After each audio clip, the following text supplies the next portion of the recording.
The Great Utopia. There can be no doubt that most of those in the democracies who demand a central direction of all economic activity still believe that socialism and individual freedom can be combined. Yet socialism was early recognized by many thinkers as the gravest threat to freedom. It is rarely remembered now that socialism in its beginnings was frankly authoritarian. It began quite openly as a reaction against liberalism of the French Revolution. The French writers who laid its foundation had no doubt that their ideas could be put into practice only by a strong dictatorial government. The first modern planners, Saint Simon, predicted that those who did not obey his proposed planning boards would be treated as cattle. Nobody saw more clearly than the great political thinker de Tocqueville that democracy stands in an irreconcilable conflict with socialism. Democracy extends the fear of individual freedom, he said. Democracy attaches all possible value to each man, he said in 1848. While socialism makes each man a mere agent, a mere number, democracy and socialism have nothing in common but one word: equality. But notice the difference. While democracy seeks equality in liberty, socialism seeks equality in restraint and servitude. To allay these suspicions and to harness to its cart the strongest of all political motives, the craving for freedom, without which political freedom was not worth having. To make this argument sound plausible, the word freedom was subjected to a subtle change in meaning. The word had formerly meant freedom from coercion, from the arbitrary power of other men. Now it was made to mean freedom from necessity, release from the compulsion of the circumstances which inevitably limit the range of choice of all of us. Freedom in this sense is, of course, merely another name for power or wealth. The demand for the new freedom was thus only another name for the old demand for a redistribution of wealth.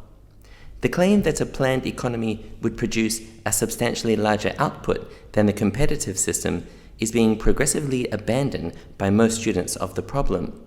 Yet it is this false hope, as much as anything, which drives us along the road to planning.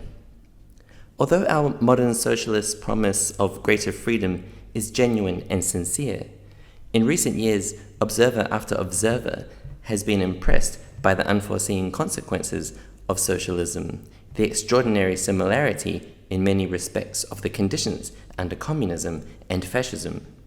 As the writer Peter Drucker expressed in 1939, the complete collapse of the belief in the attainability of freedom and equality through Marxism has forced Russia to travel the same road toward a totalitarian society of unfreedom and inequality, which Germany has been following.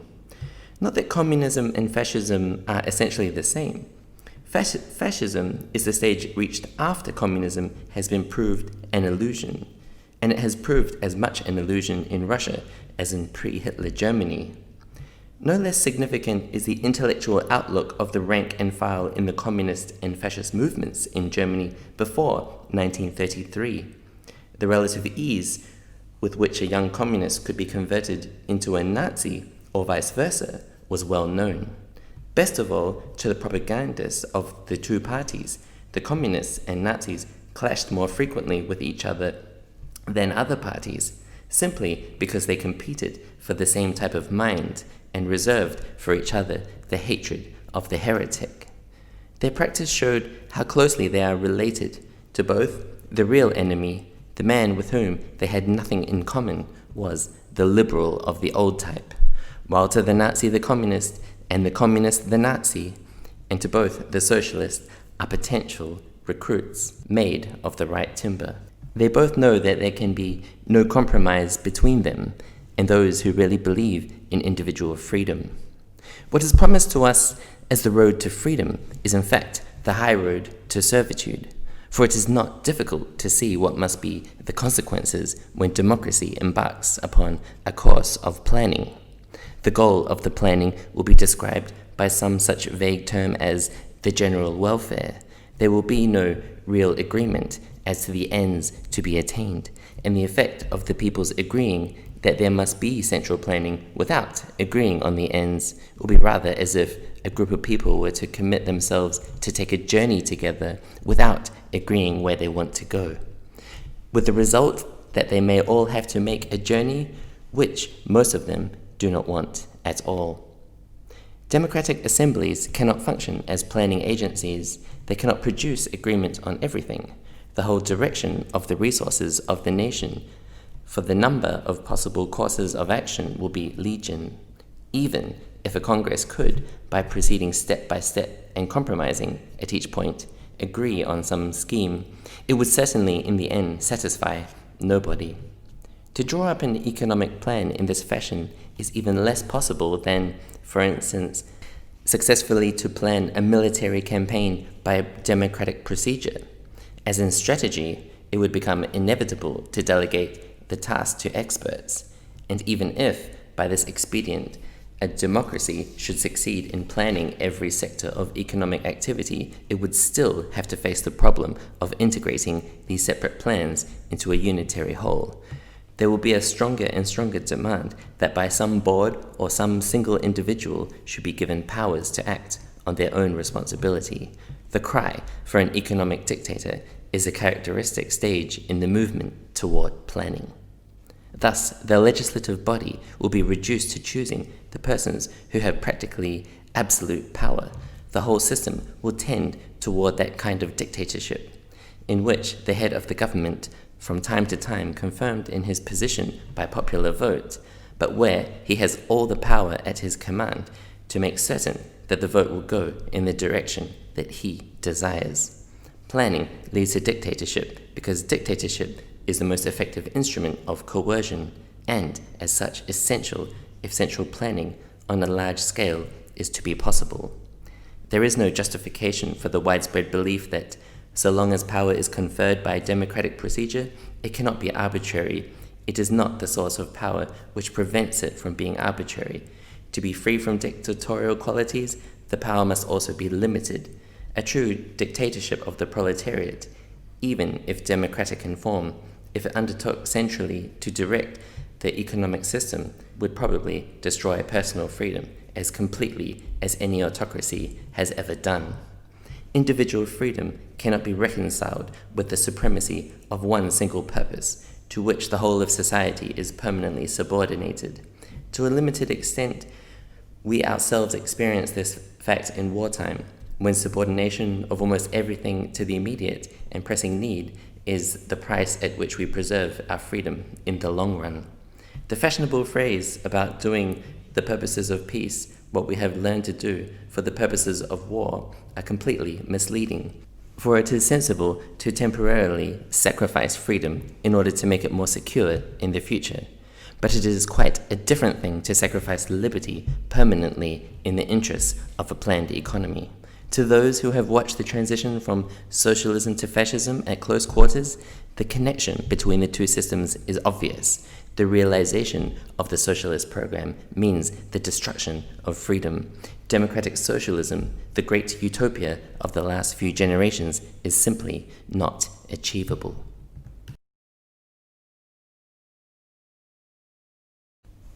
Why the worst get on top?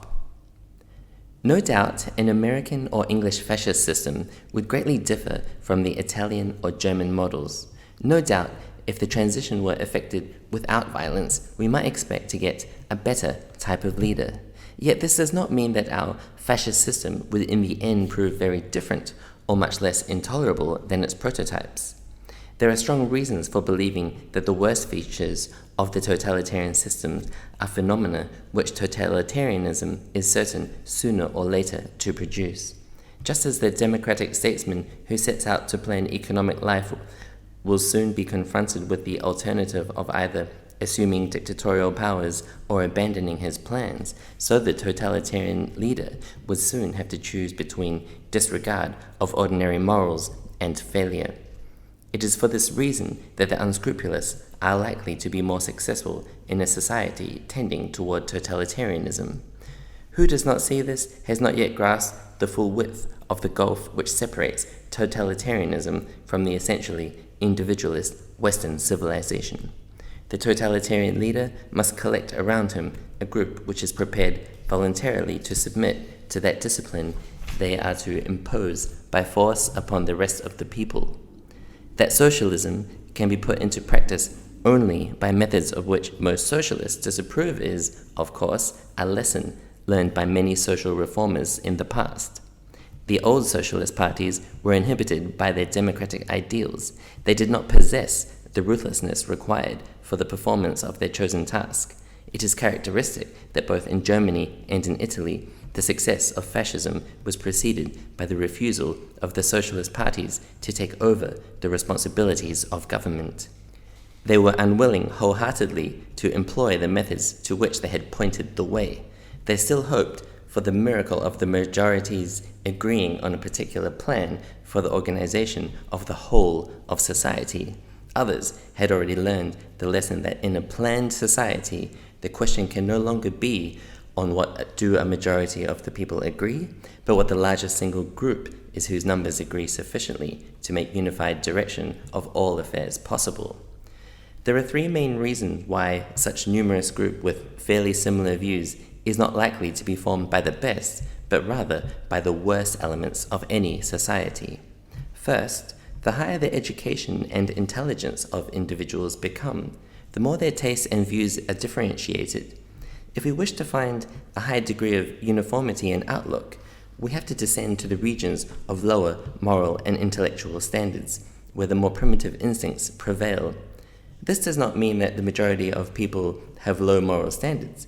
It merely means that the largest group of people whose values are very similar are the people with low standards.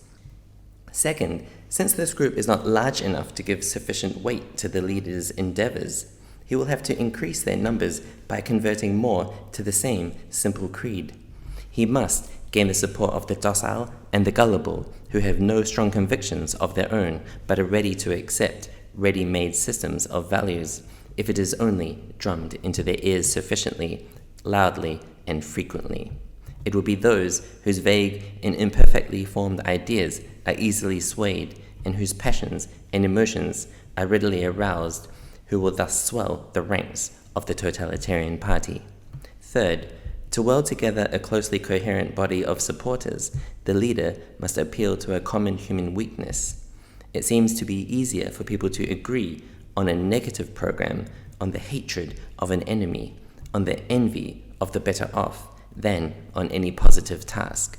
The contrast between the we and the they is consequently always employed by those who seek the allegiance of huge masses. The enemy may be internal, like the Jew in Germany, or the kulak in Russia, or he may be external. In any case, this technique has the great advantage of leaving the leader greater freedom of action than would almost any positive program. Advancement within a totalitarian group or party depends largely on the willingness to do immoral things, the principle that the end justifies the means, which in individualistic ethics is regarded as the denial of all morals. In collectivist ethics becomes necessarily the supreme rule. There is literally nothing which the consistent collectivist must not be prepared to do if it serves the good of the whole, because that is to him the only criterion of what ought to be done. Once you admit that the individual is merely a means to serve the ends of the higher entity called society or the nation, most of those features of totalitarianism which horrify us follow of necessity. From the collectivist standpoint, intolerance and brutal suppression of dissent, deception, and spying, the complete disregard of the life and happiness of the individual are essential and unavoidable. Acts which revolt all our feelings, such as the shooting of hostages or the killing of the old or sick, are treated as mere matters of expediency.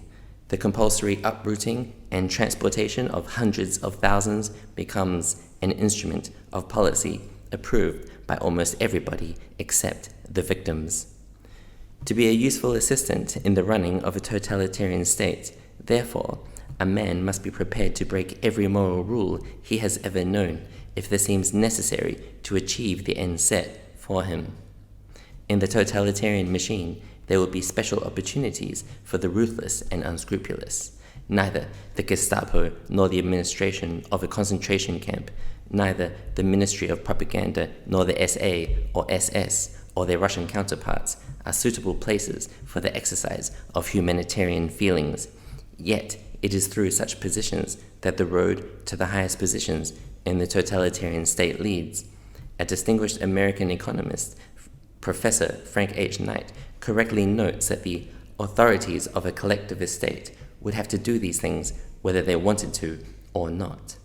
And the probability of the people in power being individuals who would dislike the possession and exercise of power is on a level with the probability that an extremely tender-hearted person would get the job of whipping master in a slave plantation. A further point should be made here. Collectivism means the end of truth. To make a totalitarian system function efficiently, it is not enough that everybody should be forced to work for the ends selected by those in control. It is essential that the people should come to regard these ends as their own. This is brought about by propaganda and by complete control of all sources of information. The most effective way of making people accept the validity of the values they are to serve is to persuade them that they are really the same as those they have always held, but which were not properly understood or recognized before. And the most efficient technique to this end is to use the old words but change their meaning. Few traits of totalitarian regimes are at the same time so confusing to the superficial observer and yet so characteristic of the whole intellectual climate as this complete perversion of language. The worst sufferer in this respect is the word liberty. It is a word used as freely in totalitarian states as elsewhere. Indeed, it could almost be said that wherever liberty as we know it has been destroyed, this has been done in the name of some new freedom promised to the people. Even among us, we have planners who promise us in a collective freedom, which is as misleading as anything said by totalitarian politicians. Collective freedom is not the freedom of the members of society, but the unlimited freedom of the planner to do with society that which he pleases. This is a confusion of freedom, with power carried to the extreme. It is not difficult to deprive the great majority of independent thought, but the minority who will retain an inclination to criticize must also be silenced. Public criticism or even expressions of doubt must be suppressed because they tend to weaken support of the regime. As Sidney and Beatrice Webb report of the position in every Russian enterprise, whilst the work is in progress, any public expression of doubt that the plan will be successful is an act of disloyalty and even of treachery because of its possible effect of the will and efforts of the rest of the staff. Control extends even to subjects which seem to have no political significance. The theory of relativity, for instance, has been opposed as Semitic attack on the foundation of Christian and Nordic physics, and because it is in conflict with the dialectical materialism and Marxist dogma. Every activity must derive its justification from conscious social purpose. There must be no spontaneous, unguided activity, because it might produce results which cannot be foreseen and for which the plan does not provide. The principle extends even to games and amusements. I leave it to the reader to guess where it was that chess players were officially exhorted that we must finish once and for all with the neutrality of chess. We must condemn once and for all the formula chess for the sake of chess. Perhaps the most alarming fact is that contempt for the intellectual liberty is not a thing which arises only once a totalitarian system is established, but can be found everywhere among those who have embraced a collectivist faith. The worst oppression is condoned if it is committed in the name of socialism. Intolerance of opposing ideas is openly extolled. The tragedy of collectivist thought is that while it starts out to make reason supreme, it ends by destroying reason.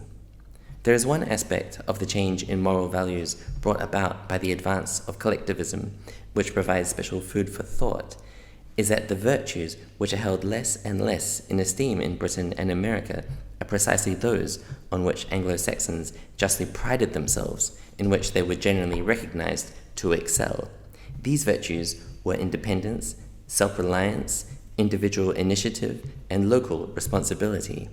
The successful reliance on the voluntary activity, non-interference with one's neighbor, and tolerance of the different, and a healthy suspicion of power and authority. Almost all the traditions and institutions which have molded the national character and the whole moral climate of England and America are those which the progress of collectivism and its centralistic tendencies are progressively destroying. Planning versus the rule of law. Nothing distinguishes more clearly a free country from a country under arbitrary government than the observance in the former of the great principles known as the rule of law. Stripped of technicalities, this means that government, in all its actions, is bound by rules fixed and announced beforehand, rules that make it possible to foresee with fair certainty how the authority will use its coercive powers in given circumstances, and to plan one's individual affairs on the basis of this knowledge. Thus, within the known rules of the game, the individual is free to pursue his personal ends, certain that the powers of government will not be used deliberately to frustrate his efforts. Socialist economic planning necessarily involves the very opposite of this. The planning authority cannot tie itself down in advance to general rules which prevent arbitrariness. When the government has to decide how many pigs are to be raised, or how many buses are to run, which coal mines are to operate, and at what prices shoes are to be sold, these decisions cannot be settled for long periods in advance. They depend inevitably on the circumstances of the moment, and in making such decisions, it will always be necessary to balance one against the other, the interests of various persons and groups. In the end, somebody's views will have to decide whose interests are more important, and these views must become part of the law of the land. Hence, familiar fact that the more the state plans, the more difficult planning becomes for the individual. The difference between the two kinds of rule is important. It is the same as that between providing signposts and commanding people which road to take. Moreover, under central planning, the government cannot be impartial. The state ceases to be a piece of utilitarian machinery intended to help individuals in the fullest development of their individual personality, and becomes an institution which deliberately discriminates between particular needs of different people and allows one man to do what another must be prevented from doing. It must lay down a legal rule how well off a particular people shall be and what different people are allowed to have. The rule of law, the absence of legal privileges of particular people, are designated by authority, is what safeguards that equality before the law, which is the opposite of arbitrary government. It is significant that socialists and Nazis have always protested against merely formal justice, that they have objected to law which had no views on how well off particular people ought to be, that they have demanded a socialization of the law and attacked the independence of judges. In a planned society, the law must legalize what, to all intents and purposes, remains arbitrary action. If the law says that such a board or authority may do what it pleases, anything that board or authority does is legal, but its actions are certainly not subject to the rule of law. By giving government unlimited powers, the most arbitrary rule can be made legal, and in this way, a democracy may set up the most complete despotism imaginable.